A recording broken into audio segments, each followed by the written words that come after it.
Well, guys, there's a lot to recover from because a 3-1 loss to Leeds is not what anyone was hoping for. But I really do think we can do that tomorrow against Bournemouth. So today we're just going to go through a handful of things like we always do. We're going to look at what can we expect from their side, what should we expect from ours, what are some adjustments we should make in response to the performance against Leeds, and then how can we predict the match is going to go.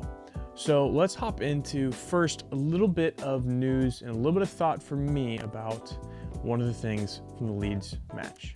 Okay, so I never ever try to harp on the negatives, especially because I think being reactionary is extraordinarily annoying. But what I will say is that oftentimes stats don't lie. So I'm going to pop up on the screen right here a screen clipping of something I think is really, really telling, unfortunately. For a guy that I want to succeed, it's only good for us if he succeeds, but it's starting to seem like this might not be the level for him. So I'm talking about Tosin, if you haven't guessed already. Of course, that game against Leeds was not holistically his fault. We were already, completely falling into the trap that they laid for us. It felt a little bit to me, this could sound funny, but like the Bayern Munich game, where largely I don't really think that they outplayed us so greatly. It's just we kind of let a lot of things fall into their lap. From set pieces to standing on the ball inside the 6-yard box until their double striker unit just takes it off you. So anyway, I'm not saying it's completely his fault, but I will say this. Look at these stats from the last 5 games with Tosin starting and the last 5 without him starting. So in the last 5 with Tosin starting, which those games were Leeds, Burnley, Karabakh, Wolves, and Bayern Munich. So also clarifying, apart from Bayern Munich, an extremely weak set of games between Wolves, Karabakh, Burnley, Leeds United. It's basically the 3 relegated sides, and then one of our Champions League games, which is reminiscent of our Conference League opponents.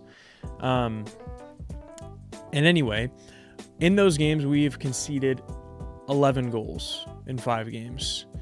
Whereas in the last 5 games where Tosin did not start, which, listen to these opponents, which includes Arsenal, Barcelona, Wolves again, Chelsea, Tottenham, and then Sunderland.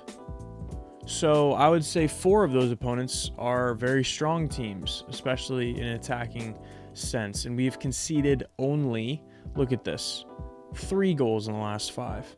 So there is a very common denominator, and I'm just bringing this up to basically explain, until further notice, he will probably not be appearing in my starting lineups. Ahead of him has jumped Benoit Badiashile, who I didn't think he was great either, but Benoit's hopped ahead of him, as well as, of course, Joshua Chimpong's hopped ahead of him. So what are your thoughts? I fear that he might not get a lot more chances unless he is extremely sound coming off the bench or something like that, or in squad practice. His last several performances, it's not just the mistake. Every time he gets on the ball, I think he's extraordinarily slow. He just steps on it, and then everybody knows exactly where it's going. As I was watching the game against Leeds, I was just thinking to myself, it feels like he's playing a game of how hard can I make it look to then just pass it back to my keeper. So there's just a lot of stuff that I don't think is up to speed. And again, if I'm being honest, it's not just him.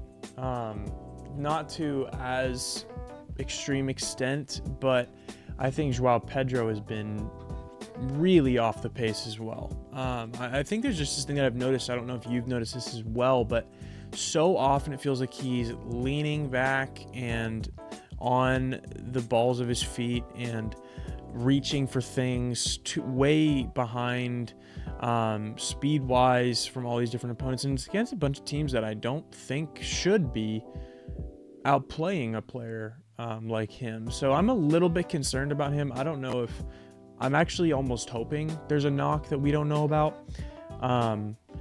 but he's going to be sitting for me today as well. So anyway, that's just a little bit of insight into what you've probably been hearing already about Tosin, but I wanted to put a little of stats for you to see as well. So let's hop into some of the team comparison between Bournemouth and Chelsea.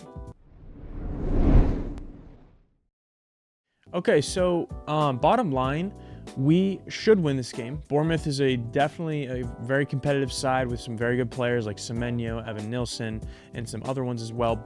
But they have been in terrible form as of late. They've lost 4 of their last 5, and they're winless in their last 5. So they're languishing in 14th right now, which their fan base will not be happy with, because I'm sure, after last year's performance and the start of this year, they were hoping to be at least competing for some kind of European football, in the top 7 or 8. But that doesn't seem to be the trend they're going towards. However, let's look at some stats to see how do we compare with them play style wise. So we've scored more goals, 25 to their 21. We've conceded less, 24 to their 15, so about 9 less, and that's a pretty considerable amount. And more assists, I don't really put a lot into the assists count. And then we're beating them in every metric in attacking, in goals per game, shots on target per game, and big chances per game. But they're leading us on big chances missed per game. In other words, they're missing less big chances a game. So if you've been a Chelsea fan for any period of time, you're not surprised by that. And then lastly, we do possess more of the ball. However, they do tend to possess a majority of the ball during their games with 53%. Our accurate passes per game are sitting around 86%, and theirs is 82, yet they have a slightly more accurate long ball. And lastly, defending, we have 6 clean sheets to their 4. We concede about half a less goal a game. We intercept the ball more. They tackle more. They clear more, which is both a good stat, yet also means that teams are getting into more dangerous territory, probably more than they are against us. Penalty goals conceded. We've conceded no penalty goals this season, which I think is very interesting. Don't know if you've noticed that. I don't know if have we conceded a penalty this year? We've conceded many red cards, so it's not that we're not giving teams gifts, but we're not giving them through penalties, so that's good. And they make more saves per game. So anyway, I think those are just some good telling stats to remind us that if you look at the stats basically against most Premier League teams right now, we are better. And that's because we're 4th in Premier League after losing to Leeds 3-1. We should be, right there for 2nd and competing, I think, for 1st. I don't think we're going to win everything this year, but I think we should compete. It's because we're a good team. And one result should not change your outlook on that.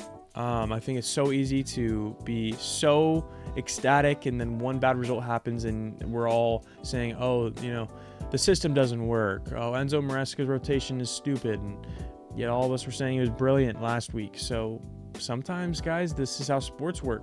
Sometimes the ball doesn't roll your way. So anyway, that's some of the stats. Let's look at the squad we're going to build together, and then let's see how we predict that squad will perform. So in response to the Leeds game, Enzo Maresca did say something along the lines of a lot of the rotation is not necessarily even by choice. It's kind of required, and that makes sense to me, right? Because we have players like Wesley Fofana and Reece James, for example, who are frankly unable to play every game consecutively. So inherently, those players can't play all the time. However, they can play for this game because they're off for the Leeds game. So let's start in the back. We got Rob Sanchez. The back 4, I think this is basically our strongest option right now because I'm slotting Reece in the midfield. So we got Malo Gusto on the right, Trev Chalobah and Fofana, who when together perform extremely well, and then Cucurella on the left. And in the middle, we have Enzo Fernandez and Reece James. I think Reece James, a lot of people, not even Chelsea content creators, were talking about the fact that, is Reece James the best midfielder on Chelsea? Of course, we all love Moises, and he is world class. I don't use that word lightly, but Reece James is brilliant. And while Caicedo is suspended for 2 more Premier League matches, he slots in there for me, and then he'll probably go back to right back. And then in the front three behind who I have up top. Pedro Neto, I think he's kind of undroppable right now, frankly, unless it's for rest. And then Cole Palmer, I think he'll get a full 90. At least he'll start. Maybe he won't get the full 90. He'll probably get subbed off after maybe 70, 75. But you could tell he wanted to be on the ball against Leeds. You could tell he wanted to make a difference. And I think Joao Pedro, frankly, deserves to be dropped. I thought Delap was better. I thought he was more positive. He was more creative. He created more opportunities than Joao Pedro, I thought. So I'm dropping Joao Pedro, who would be in that number 10 position for, the slap-on starter anyway, and Cole Palmer. And then Garnacho on the left. I thought he was really positive against Leeds as well until we conceded that stupid third goal. And then up top, we have Liam Delap. I think he will come good. And I think we have to have some patience and wait for that to happen. So that's my starting lineup, guys. I'm curious, what would you change? I know a lot of people were livid after the Leeds match, understandably. So what would your response lineup be? If you were manager today, who would you drop? Who would you make a statement by dropping? Then who would you make sure gets in that lineup to make sure we secure 3 points to stay in the hunt for not just Champions League football, but also to make Arsenal feel a little nervous, because we know they like a late season fumble. So anyway, guys, that's basically gonna do it for the video today. My prediction for the score line is gonna be 2-1. I think it'll be a tight match probably, because even though Bournemouth is not doing well in the table, they are still a good team with some good players, for sure. So I think that they'll concede, but I think we could likely concede as well. So I think it'll be a 2-1 match with goal scorers being, why not, let's go for a Cole Palmer goal.